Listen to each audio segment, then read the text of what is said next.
South African politics is rarely short of drama, and yet again, a single statement has ignited debates from parliament chambers to township taverns. Gayton McKenzie, the outspoken politician and leader of the Patriotic Alliance, has once again made waves with his daring remarks. In a recent speech, McKenzie posed a question that strikes at the very heart of the African National Congress's, ANC dominance.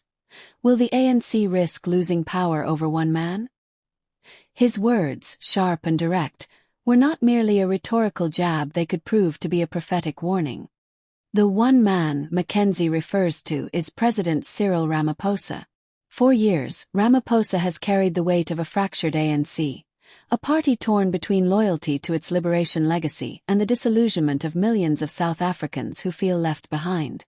The Phala Phala scandal, rising unemployment, collapsing infrastructure, and an increasingly emboldened opposition have left the ANC teetering on uncertain ground. And now McKenzie's words are forcing South Africans to ask, is Ramaphosa the glue holding the ANC together, or the wedge driving it apart?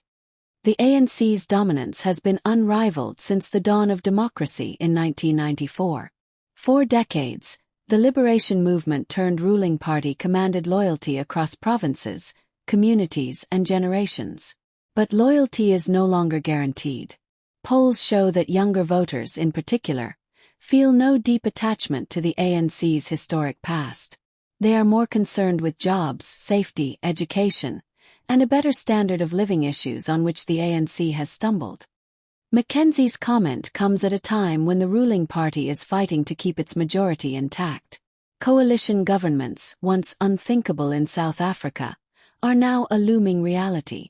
Should the ANC fall below 50% in national elections, it would face a choice: cling to Ramaphosa and risk alienating potential coalition partners, or cut ties with him in a bid to preserve power at all costs. Cyril Ramaphosa is no ordinary politician. He carries both the aura of a liberation struggle veteran and the polish of a seasoned businessman. Many once hailed him as the man who would clean up the rot left behind by years of state capture. But years later, South Africans are asking whether he has delivered on those promises. The Phala Phala scandal, in which large sums of foreign currency were allegedly hidden at his farm, dented his image of integrity. Meanwhile, his cautious leadership style, often perceived as indecisive, has frustrated even his allies. To his critics, Ramaphosa is a liability. To his supporters, he is the ANC's last shield against complete electoral collapse. McKenzie's bold framing of the issue cuts through this debate.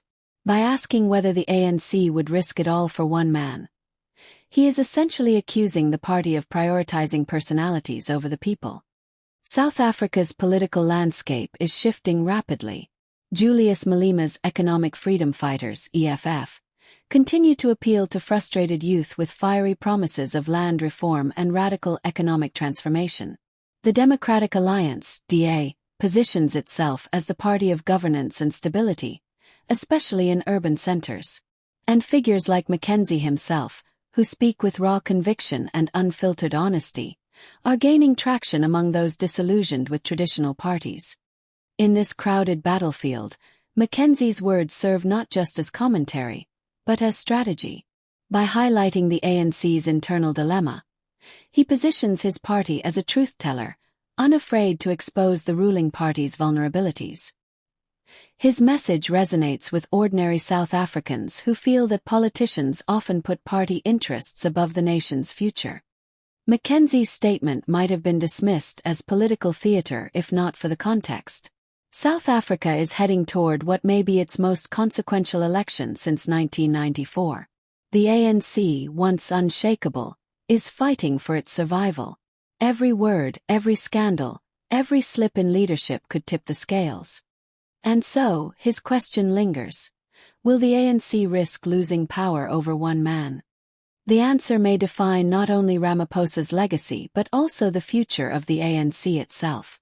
Should the party cling to him and stumble, it could find itself on the opposition benches for the first time in democratic history. But should it cut him loose, it risks imploding from within, torn apart by factional wars. What McKenzie has done is lay bare the fragility of South Africa's political order. The ANC is no longer untouchable. The people are restless, the opposition is bold, and the stakes have never been higher. Whether one agrees with McKenzie or not, his words carry weight because they capture the uncertainty of the moment. South Africans are watching. The ANC is calculating. And McKenzie, by asking the question others tiptoe around, has shaken the table in a way that few could ignore.